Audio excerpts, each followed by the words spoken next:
안녕하세요. 이상로의 텐텐베거입니다. 신고가 랠리를 지속하던 미국 증시, 차익 실현 매물이 나오며 약세를 보였고요. 우리 증시도 함께 파란불을 보입니다. 양도세 완화 소식에 개인 수급은 들어오고 있지만 또 외국인과 기관은 시장을 팔고 있습니다. 그래도 코스닥에서 외국인의 수급이 들어오고 있긴 한데요. 오늘 시장 전략 원은 이상로 파트너와 찾아가 보겠습니다. 어서 오세요. 네, 반갑습니다. 네, 반갑습니다. 오늘 첫 번째 체크 포인트는 오늘도 역시나 자동차입니다. 지난 10월 큰 낙폭을 보였던 현대 기아차인데요. 하지만 이달 들어서는 좀 견조한 흐름을 보이고 있죠. 현대는 7%, 기아는 한 10%나 올랐는데요. 11월 자동차 수출액이 645억 달러, 역대 최고치를 기록한 점도 긍정적인 영향을 주고 있습니다. 부품단에서도 꽤 꾸준하게 흐름이 좋게 나오고 있어요. 네. 사실 이제 우리가 현대 기아차에 대한 협력 밴드 업체들 3차 밴드까지 합치면 약 1000개 이상이 됩니다. 그 중에서도 상장돼 있는 기업만 뽑더라도 한 100여 개가 될 수 있을 정도로 상당한 이제 바운더리를 차지하고 있는 것이 현대 기아차 그룹이라고 좀 보실 수 있겠는데, 다만 오늘 이제 이슈가 되는 것은 11월 달 유럽에 대한 판매가 전년 대비해서 6.4%가 증가했다라는 거고, 점유율로 따진다면 8.3%를 기록했다는 부분이었습니다. 그만큼 지금 현재 오늘 시장에서도 부품주들 같은 경우에 다시 한 번 더 강세를 보이는데, 이 시간을 통해서도 이 부품주를 고르는 요령을 말씀을 드렸지만, 우선은 이제 조지 엘라바마 쪽에 법인을 가지고 있는 기업들, 그 인도에 함께 진출했던 기업들, 그리고 이제 전장 부품에 대한 납품이 이루어지는 기업들, 그리고 제네시스 모델, 바로 고성능 차량에 들어가는지 여부가 현재는 주가에 대한 등락이 조금씩 차이가 나고 있다라는 부분으로 해석을 할 필요가 있고, 이 조건들을 만족시키는 기업들이 오늘 다시 한 번 더 강세를 보이는 모습들입니다. 우선 SL부터 한번 같이 보도록 하겠습니다. 차량의 이제 전조등이라고 하는 차량용 램프를 생산하는 기업인데, 국내뿐만이 아니라 해외에 대한 시장에서도 상당한 인기를 끌고 있는 상황들이기 때문에 주가에 대한 재평가를 좀 더 이어갈 여지는 높다라는 부분으로 해석을 할 수 있고, 마찬가지로 화신 같은 경우에도 우리가 이제 자동차에 들어가는 샤시류를 생산하는 기업입니다. 그러니까 이 기업 같은 경우에도 현재 다시 한 번 더 반등세를 좀 붙이고 있는데, 현재 이 현대차 그룹의 부품주들에 대한 공통점이 대부분 이런 장기평이라고 하는 240선이라든지 또는 480선에 대한 선을 돌파를 하고 넘어가는 시점들이거든요. 그렇다 보니까 좀 더 실적에 대한 부분 자체가 저가를 조금 잡아주면서 추가적인 상승에 대한 원동력을 좀 발휘하고 있는 모습들이 아닌가. 4분기 실적도 기대를 해보자는 말씀도 함께 드리겠고, 대형주 단에서 본다면 오늘 기아를 좀 눈여겨보셔야 될 것 같습니다. 사실 이제 기아가 오늘 윗꼬리를 길게 달리면서 맞고 빠지는 형국에 대한 그림이지만, 이런 기아차에 대한 차트들은 일봉상에 대한 움직임보다는 월봉상에 대한 변화를 좀 우리가 판단을 한번 해볼 필요가 있습니다. 2012년도에 고점을 한번 형성하고 난 다음에 2021년도에 다시 한번 고점을 형성하고, 지금 2년 만에 다시 한번 돌아오는 고점의 형태를 띠고 있는데, 이거는 돌파한다고 봐야겠죠. 그래서 우리는 신고가에 대한 흐름까지 이어질 수 있으니까 이런 자동차주라든지 또는 자동차 부품주 하나 정도는 반드시 한번 끌고 가보는 전략으로 말씀을 드리고 싶습니다. 네, 이달 들어서 10% 올랐던 기아였고요. 또 자동차 부품주에서 체크 포인트 4개 꼭 기억을 해야겠습니다. 두 번째 체크 포인트는 토스 관련주입니다. 올해 3분기 출범 이후 첫 흑자를 달성한 토스가 본격적인 상장 시동을 걸었습니다. 국내외 주요 증권사의 IPO를 위한 입찰 제한 요청서를 배포했고요. 다음 달 중에 주관사단이 구성될 예정이라고 합니다. 이에 따라서 지분을 보유한 이월드와 한국전자인증 또 하나투자증권이 함께 강세죠? 네, 맞습니다. 이월드가 오늘도 상당한 급등 양상을 보이고 있는 모습들입니다. 이월드 같은 경우에는 이 토스에 대한 지분을 보유하고 있는 것으로 부각이 되고 있는 양상들인데, 주가 추이를 한번 같이 보시면 현재 이월드가 꾸준하게 하락세를 좀 겪어왔습니다. 주가가 꾸준하게 하락을 하면서 바닥을 다지는 모습들이 나타났고, 그 이후로 현재는 낙폭과에 대한 부분 자체도 주가에 좀 더 반영이 되는 것으로 우리가 판단을 한번 해보셔야 될 것 같습니다.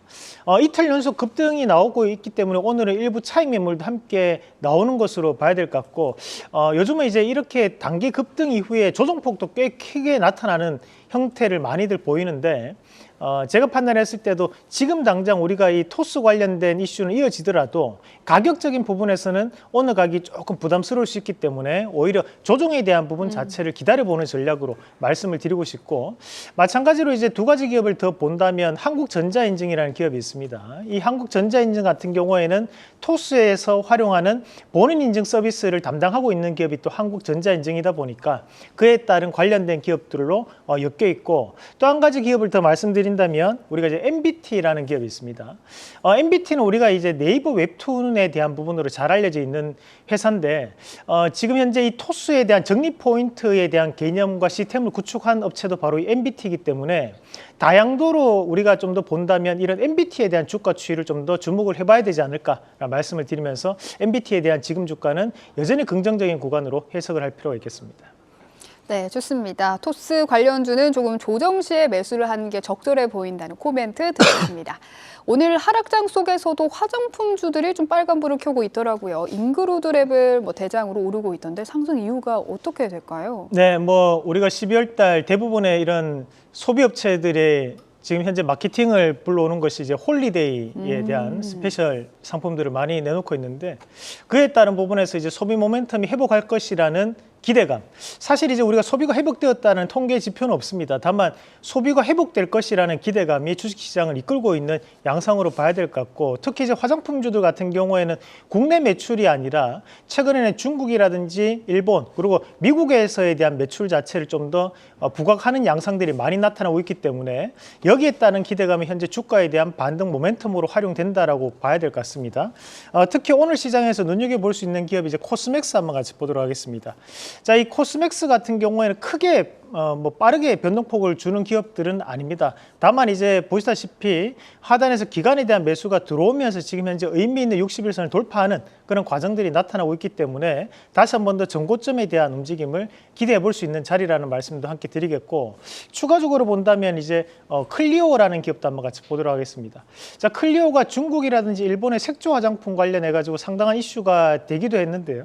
이런 부분 자체가 다시 한번 신고가에 대한 흐름을 불러왔기 때문에 추가적인 상승 여지를 좀 더 볼 수 있는 트레이딩 관점에서에 대한 접근은 유효하다는 말씀도 함께 드리겠고요. 우리가 조금 벗어나는 부분이지만 글로벌 텍스프리라는 기업이 있습니다.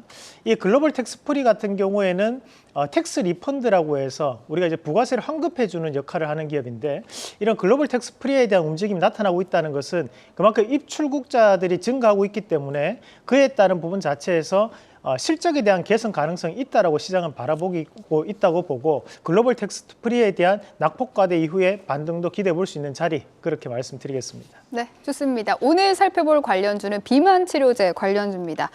JP모건 헬스케어의 펩트론이 초청이 되면서 또 기술 이전 계약이 나오는 거 아니냐는 기대도 있고요. 또 외국에서는 비만 치료제 얘기가 계속해서 나오고 있다면서요. 네, 맞습니다. 서양 식단, 서구화 식단이 비만을 불러올 수 있는 물질들이 많다라는 얘기들이 많습니다. 그만큼 최근에 이제 이슈가 되고 있는 것이 이 GLP-1이라는 물질인데, 이 GLP-1을 중심으로 해서 국내에서도 유사 계열에 대한 연구 개발을 하고 있는 기업들이 있고, 또는 이제 다른 계열로 독자적인 움직임으로 개발하고 있는 기업들이 있습니다. 그래서 오늘 이 비만약 치료제 관련은 2024년도에도 이슈가 될 수 있기 때문에 본격적인 개화에 앞서 가지고 한번 준비를 해봐야 될 것 같아서 한번 준비를 해봤고, 자, 한번 정리했던 표를 보시면서 말씀을 드리도록 하겠습니다.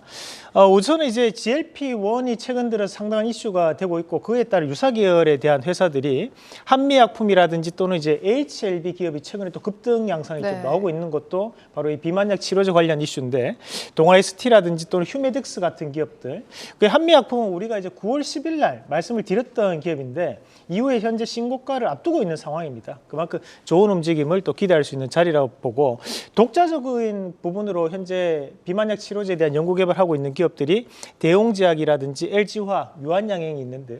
여기 LG화학 같은 경우 LG화학 세부 부서 안에 LG생명과학부가 또 따로 있습니다. LG화학 안에. 그래서 그에 따른 부분 연결 실적에 포함된다라는 부분, 다음 그림도 한번 같이 보겠습니다.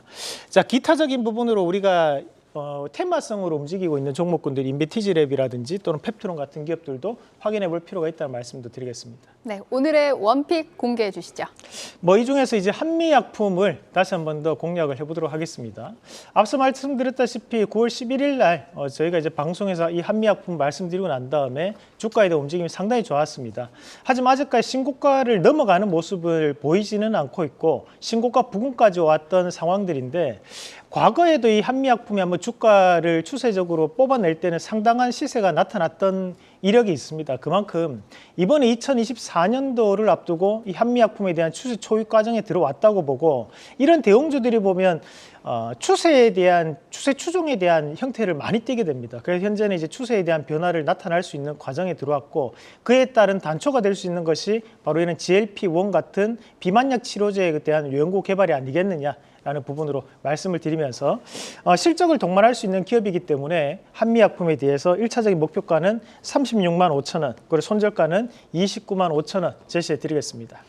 네, 오늘의 원픽은 전고점을 앞두고 있는 한미약품입니다. 오늘 말씀 고맙습니다.